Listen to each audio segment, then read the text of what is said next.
नाज़रीन आदाब, मैं हूं आपके साथ अबू हुरैरा। मशरिक़ वुस्ता पर पिछले कई दिनों से लगातार आपसे बातचीत चल रही है और मशरिक़ वुस्ता पर लगातार हमारी नजर रहती है। मशरिक़ वुस्ता के खास तौर से वो खबरें जो आलमी मीडिया आप तक नहीं पहुंचाता है, या यह कहा जाए कि ऐसी खबरें जिन्हें जानबूझकर एक तरह से नहीं दिखाया जाता है, या यूं कहा जाए कि गजा के बारे में तो खबरें दुनिया में जरूर आती हैं, गजा की तबाही के बारे में, गजा में इजरायली हमलों के बारे में खबरें आती हैं, लेकिन इस तस्वीर की या सिक्के के जो दूसरी तस्वीर है, सिक्के का जो दूसरा रुख है, उस बारे में आप तक खबरें बहुत कम पहुंच पाती हैं। जी हां, आप मेरा इशारा समझ गए होंगे कि गजा और हमास की लड़ाई या हमास और इजराइल के दरमियान जो जंग चल रही है, इसमें ऐसा नहीं है कि सिर्फ नुकसान गजा का हो रहा है, सिर्फ नुकसान हमास का हो रहा है, और इसमें आपको बताते चलें कि बहुत बड़ा नुकसान इजराइल को भी उठाना पड़ रहा है। इसकी वजह भी हम आपको बताएंगे। हालिया जो हमला इजरायली फौजियों पर हुआ, इसमें कई फौजी हलाक हुए हैं, बल्कि यह कहा जा रहा है कि 7 अक्टूबर के बाद जो हमास ने हमला किया था, उसके बाद इजराइल पर एक और बड़ा हमला हुआ है। इस हमले के बारे में भी हम आपको जानकारी देंगे, और कितने इजरायली फौजी इस हमले में मारे गए हैं, कितने फौजी जख्मी हुए हैं, और इस हमले के बाद नेतन्याहू का रिएक्शन क्या कुछ है, नेतन्याहू इतने परेशान आखिर क्यों है, इस बारे में भी हम आपको बताएंगे। लेकिन सबसे बड़ी खबर यह कि सिक्के के दो पहलू हैं, सिक्के के दो रुख हैं, और हमेशा जो बात होती है वो यह होती है कि गजा में इजराइल ने अटैक कर दिया, गजा में इजराइल ने एयर स्ट्राइक कर दिया, गजा में इजराइल ने ड्रोन से हमला कर दिया। यह तो सच है कि इजराइल लगातार गजा पर हमले कर रहा है। पिछले कुछ दिनों में गजा पर इजराइल ने अपने हमलों में तेजी लाई है। हजारों मासूम जो हैं वो गजा में एक तरह से मौत के घाट उतार दिए गए, जिनका कत्लेआम एक तरह से गजा में किया गया है, और सिर्फ बम और हथियारों से नहीं, बल्कि गजा की नाकाबंदी करके भी जो मासूम है उन्हें भूखे प्यासे एक तरह से मारा जा रहा है। उन तक जरूरत के सामान नहीं पहुंच रही है, बल्कि यहां तक कि जो दवाएं हैं वो भी गजा के अंदर नहीं पहुंच पा रही हैं। गजा के बाहर एक रिपोर्ट के मुताबिक कई हजार जो राहती सामान के ट्रक हैं वो मौजूद हैं, वो खड़े हैं, लेकिन गजा के अंदर नहीं जा पा रहे हैं। यानी जितना ज्यादा इजराइल के जरिए जुल्म हो सकता है वो गजा पर किया जा रहा है। यह सच्चाई है, और दुनिया के सामने इस तरह की खबरें आती भी रहती हैं।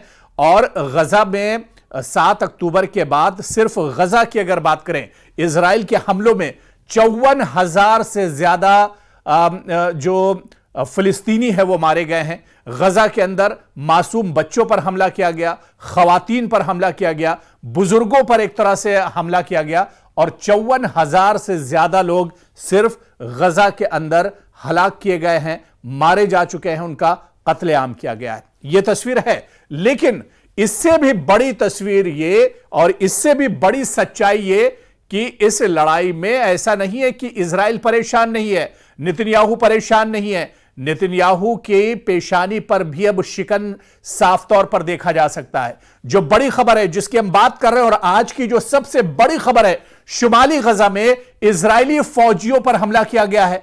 जंगबंदी के बाद इजराइल को अब तक का सबसे बड़ा जानी नुकसान उठाना पड़ा है।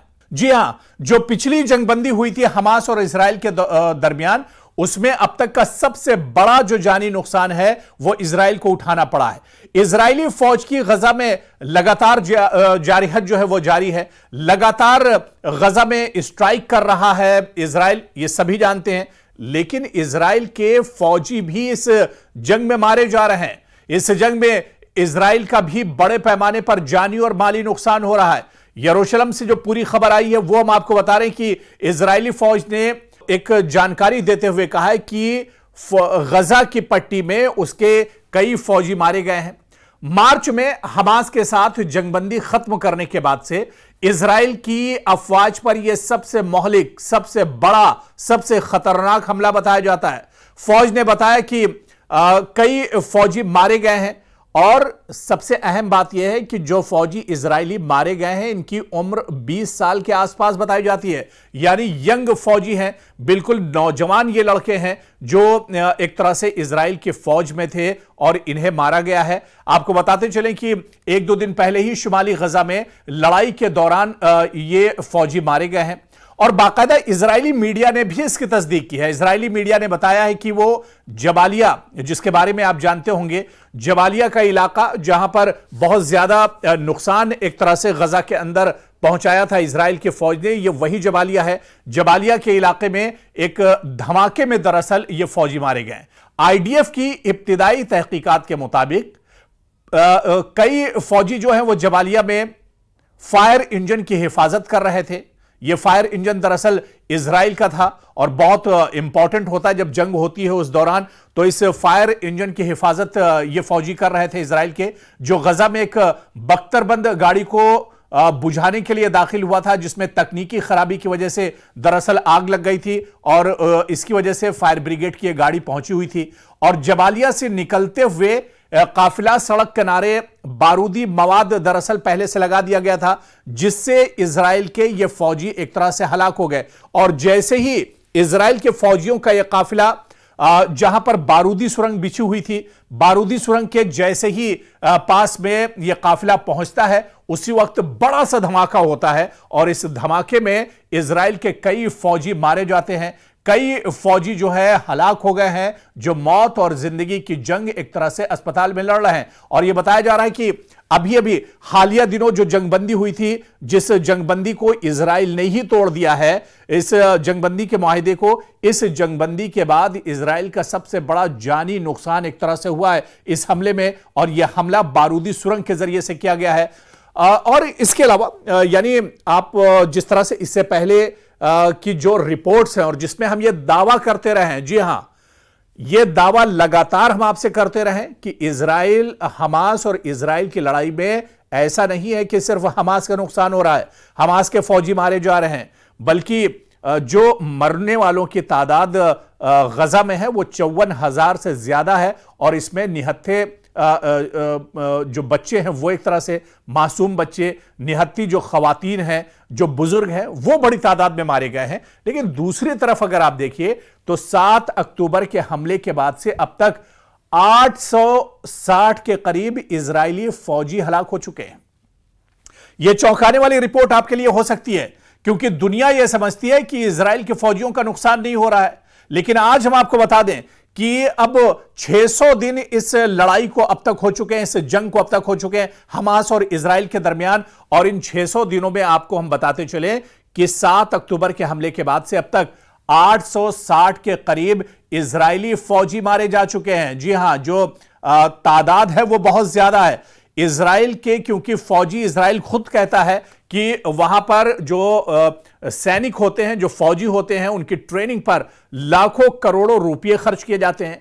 इजराइल का एक एक सैनिक जो है, एक एक जो फौजी है, वो बहुत कीमती होता है। और ऐसे में इस लड़ाई में तकरीबन 800 और 900 के करीब जो इजरायली फौजी मारे गए हैं, यानी इजराइल का बहुत बड़ा नुकसान है। जिनमें गजा के अंदर सिर्फ लड़ाई के दौरान 400 से ज्यादा फौजी मारे गए हैं, यानी 860 फौजी इजरायली अब तक मारे जा चुके हैं। जिनमें सिर्फ गजा के अंदर की अगर हम बात करें, गजा के अंदर 400 से ज्यादा फौजी जवान इजराइल के मारे जा चुके हैं।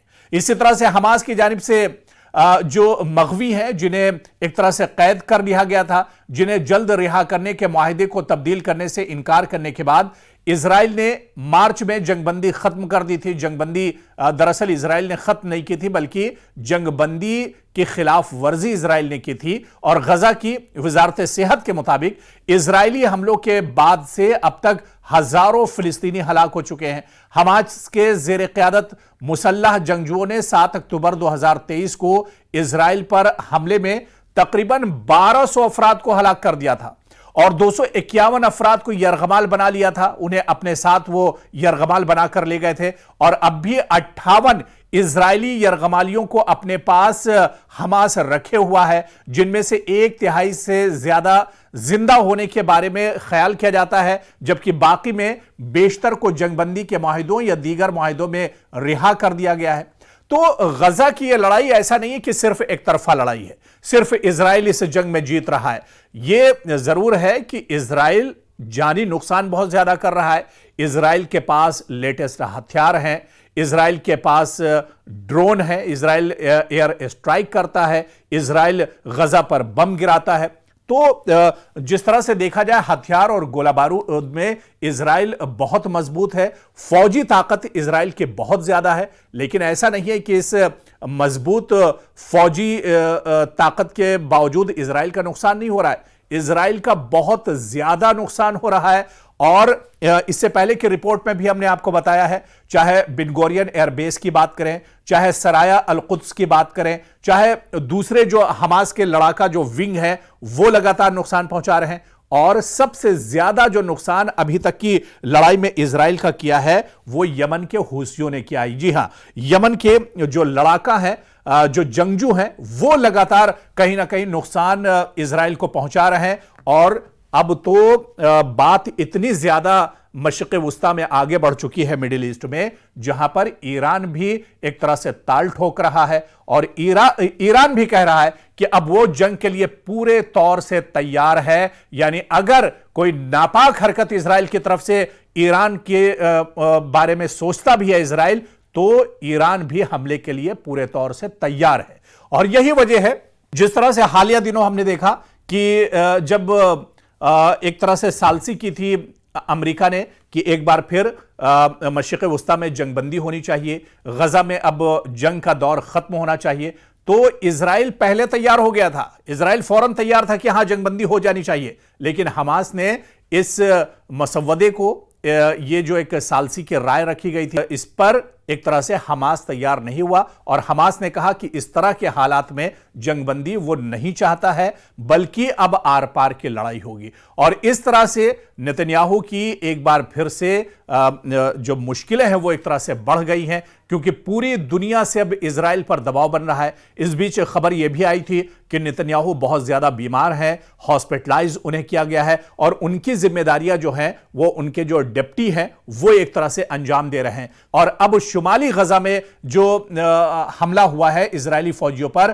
तो जंगबंदी के बाद सबसे बड़ा जानी नुकसान इजराइल के लिए बताया जाता है। यानी इजराइल अब पूरे तौर से गजा की इस लड़ाई में फंसता हुआ नजर आ रहा है। दुनिया को दिखाने के लिए नेतन्याहू कुछ भी बयान देते हों, वो अमेरिका, वो एक तरह से ईरान को धमका रहे हों, या फिर वो यमन को धमका रहे हों, या फिर वो हमास को तबाह बर्बाद करने की बातें कर रहे हों, लेकिन अंदरूनी जो सच्चाई है वो यही है कि नेतन्याहू एक तरह से घिरे हुए हैं। नेतन्याहू की परेशानियां कम होने का नाम नहीं ले रही हैं और नेतन्याहू अब इस जंग से बाहर निकलना चाहते हैं, हर तरह की तरकीब कर रहे हैं। अमेरिका को भी वो साथ ला रहे हैं, डोनाल्ड ट्रंप से भी बयानात दिलवा रहे हैं, लेकिन अब हमास एक तरह से तैयार नहीं है। हमास चाह रहा है कि अब जंग जो है वो आर पार होनी चाहिए, और अगर जंगबंदी होती है तो हमास की शर्तों पर होगी, तभी यह जंगबंदी होगी, वरना यह जंग ऐसे ही चलती रहेगी और हमास जो है वो एक तरह से इजराइल का मुकाबला करता रहेगा। आगे की रिपोर्ट में और भी जानकारी हम आपको देंगे, लेकिन आज बड़ा सवाल यही है कि क्या वाकई में आप भी मानते हैं कि हमास और इजराइल की इस जंग में नेतन्याहू बहुत बुरी तरह से फंस चुके हैं और अब वो इस जंग से निकलने के बारे में एक तरह से सोच रहे हैं? आपकी जो राय है वो कमेंट बॉक्स में आप जरूर हमारे साथ शेयर कीजिएगा और अगली रिपोर्ट में आपके जो कमेंट्स आएंगे उन्हें भी हम शामिल करेंगे।